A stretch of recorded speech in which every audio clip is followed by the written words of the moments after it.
Hello beautiful people, story বা গল্প আমাদের জীবনে জন্য বড় একটা শিক্ষা বহন করে।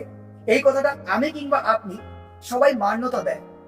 কিন্তু এই গল্প থেকে যে শিক্ষাগুলো পাই, এই গল্পের বলা কথাগুলো থেকে আমাদের জীবনের জন্য যে শিক্ষণীয় কথাগুলো থাকে, সেগুলোকে আমরা কতটা ইউটিলাইজ করি, এটাকে মান্যতা যদি না দিতে পারেন তাহলে জীবনে চরম পস্তাবেন আপনি কিংবা আমি। আজকে আপনাদের সামনে এমন একটা ছোট্ট শিক্ষণীয় গল্প প্রেজেন্ট করব। আপনারা সবাই জানেন লোভী কুকুরের গল্প, ইংলিশে যাকে বলা হয় গ্রিডি ডগ।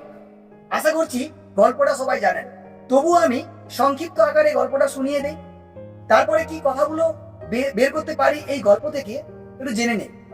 আসলে একটা লোভী কুকুর ছিল, যে একটা মাংসের দোকান থেকে একটা মাংসের হাড়যুক্ত খণ্ড সে মুখে করে তুলে নিয়ে ছুটে পালিয়ে যাচ্ছিল।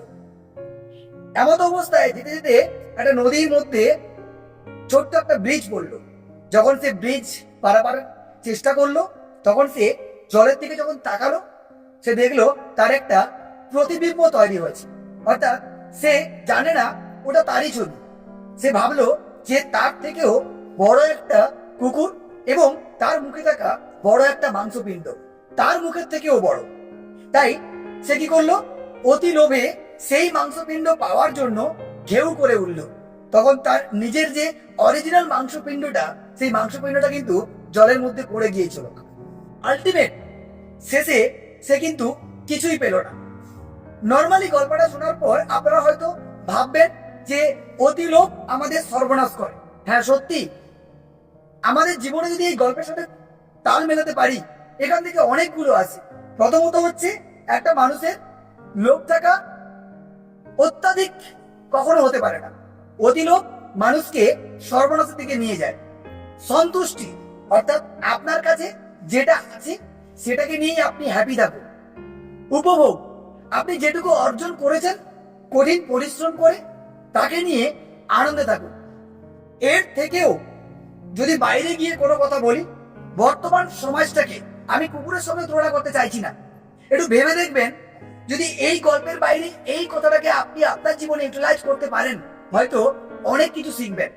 কথাটা হচ্ছে এটাই, আসলে কুকুরটা হ্যাঁ লোভী ছিল, আমরাও লোভী, তাই আমাদের এই পরিস্থিতি বর্তমান সময়ে। তার থেকেও বড় কথা, কুকুর যে ঘেউ ঘেউ করেছে, ঘেউ ঘেউ করলে কিন্তু সব থেকে বড় ক্ষতিটা নিজেরই হয়।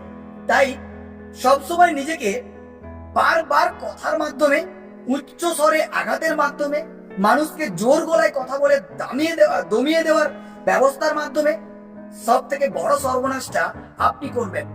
কুকুরের এই গল্প থেকে প্রথম তিনটে যে পয়েন্ট বলেছিলাম, সে পয়েন্টগুলো সবাই আমরা জানি, কিন্তু লাস্টে যে পয়েন্টটা বললাম, সবার মতো ঘেউ ঘেউ না করে, অর্থাৎ কুকুরের মতো ঘেউ ঘেউ না করে, নিজেকে যতটা সাইলেন্স রেখে এই বুকে নিজেকে পরিস্ফুটন করা যায়, ততই আপনার মঙ্গল।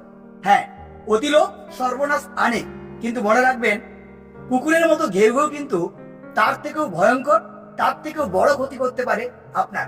আশা করছি লাস্টের পয়েন্টটা আপনি বুঝতে পেরেছেন, এবং এই জিনিসটাকে এই গল্প থেকে আমি এক্সট্রা ভাবে ইউটিলাইজ করে বের করে দিলাম এ কারণে, যাতে আগামীতে যে কোনো সিচুয়েশনে আপনি অত্যাধিক টেম্পটেড হয়ে, অত্যাধিক উগ্র হয়ে যাতে নিজেকে কন্ট্রোলের বাইরে নিয়ে যেতে না পারেন, তার জন্য লাস্টের পয়েন্টটা তুলে ধরলাম।